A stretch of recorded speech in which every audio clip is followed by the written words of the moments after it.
वशिष्ठ जी के पूछने पर विद्याधरी द्वारा अपना जीवन वृत्तांत बताना। श्री वशिष्ठ जी कहते हैं, श्री राम, तदनंतर मैंने उस सुंदरी लल्ला से, जिसके नेत्र नीलकमल से विलसित खिले हुए मालती पुष्प के समान शोभा पाते थे, उसकी ओर देखकर कौतुक पूर्वक पूछा, कमल पुष्प के भीतरी भाग केसर किसी सुनहरी कांति वाली सुंदरी, तुम कौन हो? मेरे पास किस लिए आई हो? किसकी पुत्री या पत्नी हो? क्या चाहती हो? कहाँ गई थी और कहाँ की रहने वाली हो? विद्याधरी ने कहा, मुनि, मैं अपना वृतांत ठीक ठीक बतला रही हूँ, सुनिए। यद्यपि पराई स्त्री के साथ एकांत में वार्तालाप करना उचित नहीं है, तथापि मैं बड़े कष्ट में हूँ और संकट से छुटकारा पाने के हेतु प्रार्थना करने के लिए आई हूँ। अतः आप करुणावश मुझसे बिना किसी हिचक के मेरा समाचार पूछ सकते हैं।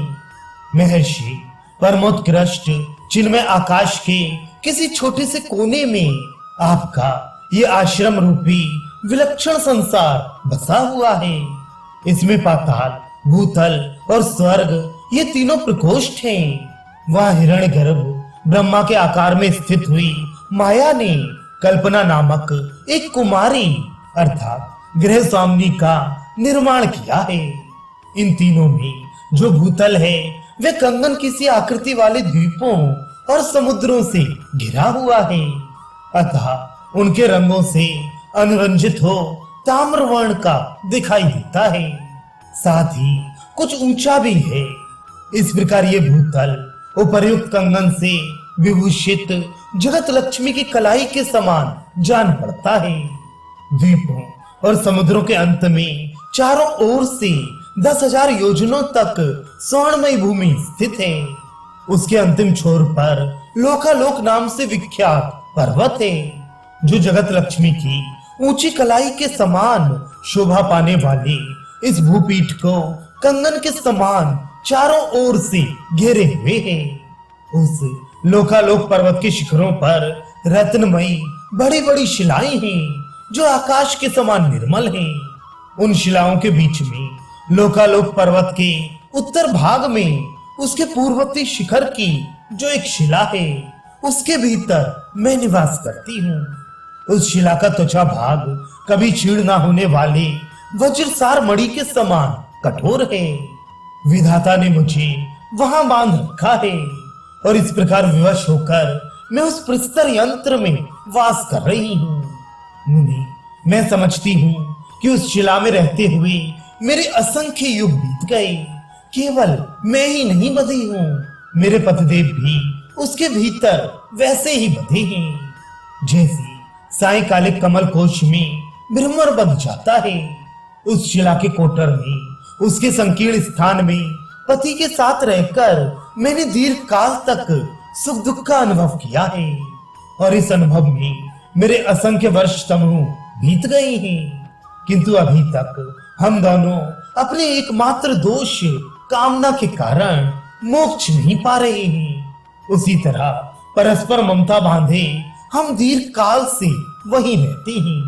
मुनीश्वर, उस पाषाण के संकट में केवल हम ही दोनों नहीं बंधे हैं, हमारा सारा परिवार भी वहीं बंधा पड़ा है। उसमें बंधे हुए मेरे पति ब्राह्मण कुल में उत्पन्न हुए हैं और प्राचीन काल के वृद्ध पुरुष हैं। यद्यपि वे सैकड़ों वर्षों से जी रहे हैं, तथापि एक स्थान से दूसरे स्थान तक चल नहीं सकते। वे बचपन से ही ब्रह्मचारी हैं, वेदाध्ययन में तत्पर रहते और छात्रों को पढ़ाते हैं, किंतु आलसी हैं। एकांत स्थान में अकेले ही बैठे रहते हैं। उनके बर्ताव में कुटिलता नहीं है, वे चपलता से कोसों दूर रहते हैं। वेदवेत्ताओं में श्रेष्ठ महर्षि मैं उन्हीं की भार्या हूँ, किंतु मुझमें एक व्यसन है। मैं उन पतिदेव के बिना पल भर भी देह धारण करने में समर्थ नहीं हूँ। ब्रह्मन, मेरे पति ने मुझे पत्नी रूप में किस प्रकार प्राप्त किया और हम दोनों का ये स्वाभाविक स्नेह परस्पर किस प्रकार बढ़ा, ये बताती हूँ, सुनिए। पहले की बात है, मेरे पति ने जन्म के पश्चात बाल्यावस्था में ही किंचित ज्ञान प्राप्त कर लिया और एक सत्पुरुष की भांति अपने निर्मल गृह में वे रहने लगे।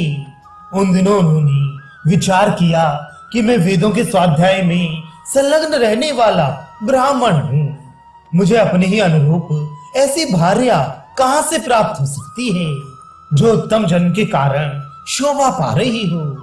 इस प्रकार चिरकाल तक चिंतन करके उन्होंने अपने कर्तव्य का निश्चय किया और स्वयं ही मेरे नाथ ने अनिंद सौंदर्य से युक्त अंग वाली मुझ नारी को मानसिक संकल्प से प्रकट किया, मानो चंद्रदेव ने निर्मल चांदनी प्रकट की हो।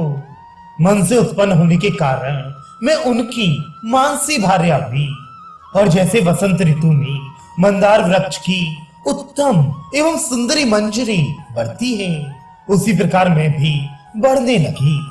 मैं निरंतर लीला विलास में ही निरत रहने लगी। मेरे नेत्र लीलापूर्ण तिरछी चितवन से देखने लगे। मुझे सदा गाना बजाना ही प्रिय लगने लगा। भोगों से कभी मुझे तृप्ति नहीं होती थी। मेरा दिनों दिन भोगों में अनुराग बढ़ता गया। आदरणीय महर्षि मेरे पतिदेव दीर्घ सूत्री और स्वाध्यायशील होने के कारण तपस्या में ही लगे रहे। उन्होंने किसी तरह की भी अपेक्षा मन में लेकर मेरे साथ अब तक विवाह नहीं किया। इसीलिए यौवन संपन्न तरुणी स्त्री मैं उन्हें न प्राप्त कर सकने के कारण व्यसन की आग से उसी प्रकार जलने लगी जैसे कोई कमलनी आग से झुलस रही हो। फूलों की वर्षा से हरी भरी सारी उद्यान भूमियां मेरे लिए तपी हुई बालका राशि से आच्छादित सूनी मरुभूमियों की भांति दाहक प्रतीत होने लगी। जो पदार्थ सुंदर, उचित, स्वाद और मनोहर है, उन्हें देखकर मेरी आंखें आंसुओं से भर आती। मैं रमणीय स्थान में रोती, जो स्थान न रम्य है न अरम्य, मध्यम कोटि का है, वहां मैं सौम्य हो जाती और जो असुंदर स्थान है वहां मैं प्रसन्न रहती। ना जाने मुझ दीना नारी की ऐसी अवस्था कैसे हो गई।